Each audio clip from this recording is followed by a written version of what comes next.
All right, so PA 5.8, let's just a review of all the skills that have to do with molecular geometry. And so I just set it up a little different here.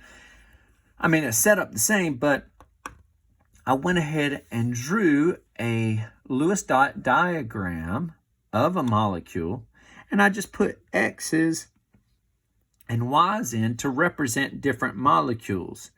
And just to let you see that determining the shape or the polarity or even the types of bonds or counting things has nothing to do with the actual element other than just how many valence electrons that element has. So let's do number one, walk through this together just to make sure that you understand it. Again, you want to use your notes from the chapter on molecular geometry so you understand what is an electron shape, what's a molecular shape, and what makes a molecule polar or nonpolar. But so what we want to do, we want to rewrite and write the bond formula down here. So we're going to put all of our elements in exactly the same spaces. We have one shared pair of electrons here between this X and Y. So that means that's going to be a single bond there. We have one shared pair here. So that's going to be a single bond there. And one shared pair of electrons here. So that means that's a single bond there. So we have all single bonds. Okay. How many lone pairs do we have on the central atom? We need to figure that out in order to figure out our shape. That's always an important part. And so central atom has no lone pairs, but it has how many atoms attached to it? Well, there's 3 different atoms. 0 plus 3, that means that's 3 electron domains. What is the basic shape that has 3 in it? Well, obviously 3 is tri, so it's the trigonal. Do you remember which trigonal it is? Yes, this is planar. The basic shape is planar, so it's all laying flat. And so now, what molecule shape is this one going to be in? Well, because it has no lone pairs, that means that it's going to be exactly the same. All right, so still trigonal planar. It's exactly the same. All right, what are the bond angles for trigonal planar? Well, that means we got to have 3 different angles that are exactly the same, which would be 120 degrees. And then is this a nonpolar or polar molecule? So this is what you learned yesterday in PA 5.7.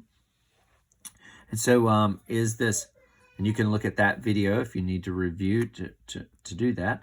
And so this has no lone pairs, and it has all the same molecules attached to it.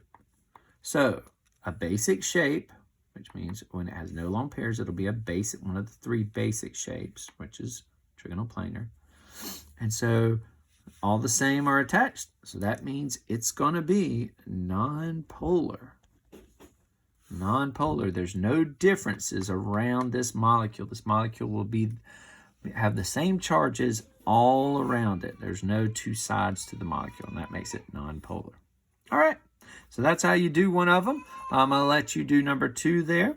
And then when you get down to number 3 and number 4, the only difference is that in 3 and 4, you actually will write the formula over here from the atoms that are in there. Really simple. As you look back up and you see, you just match it up.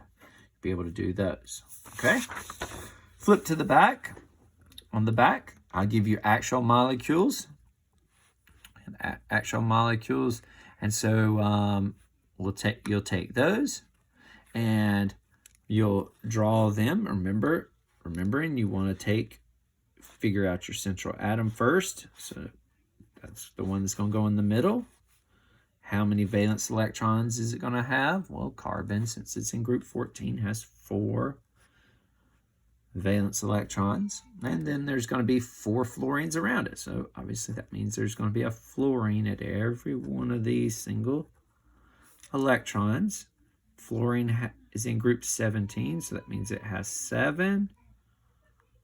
So you'll be doing those all the way around. And just to show you another little shortcut, as I've taught you, hopefully by now that there are shortcuts. Scientists are always looking for a way to still do the same thing, but just kind of a shortcut is for these lone pairs around an atom, they will sometimes put these just put a little slash mark like this. Or think of it almost like a dash, but you turn it the way that the electrons sit. And so instead of having to put dots, it just allows you to go a little faster around there. So those, again, means exactly the same thing. But that leaves these pairs to share, this pair to share, this pair to share, and this pair to share. All right. That bond formula, what's it going to look like? All right, good job. You're going to still keep those. And you're going to have the tetrafluoride here. So it's carbon tetra, which is 4, fluoride, which is fluorines. What type of bonds are these? These are all one line. They share one pair of electrons, so that makes them all single bonds. How many lone pairs are around the central atom? None. How many are bonded? How many atoms are bonded? 4. So that's how many electron domains? 4. Good job. 4 electron domains. That's what basic shape? 4 is tetra. So it's tetrahedral. Okay. What's going to be the molecule shape? Well, again, we have to ignore the lone pairs. There's no lone pair, so we don't have to ignore anything. So that means the shape's going to be exactly the same. Okay. What's the bond angle? Oop, I'm sorry, the lines didn't get the lines on this back side, so you might want to draw your lines to split the top and bottom of this last column. The bond angles for tetrahedral are, you may remember, yep, okay, 109.5. And is it polar or a non-polar molecule? Well, remember that is based on, is it 2 different rules, 2 things you're looking for. Is it a basic shape? Yes, tetrahedral. It's a basic shape. Well, if it's a basic shape, does it have all the same molecules around the central atom? Yes, all the same. Is it all the same elements around the central atom that are bonded? And yes, there are here. So that means it's non-polar. Non-polar. Now, if it does have a lone pair, it doesn't matter how many lone pairs. If it has a lone pair, and it's not linear, but if it has a lone pair, actually, even if it's linear, has a lone pair, it's going to be polar. Okay, if it has a lone pair, it's going to be polar.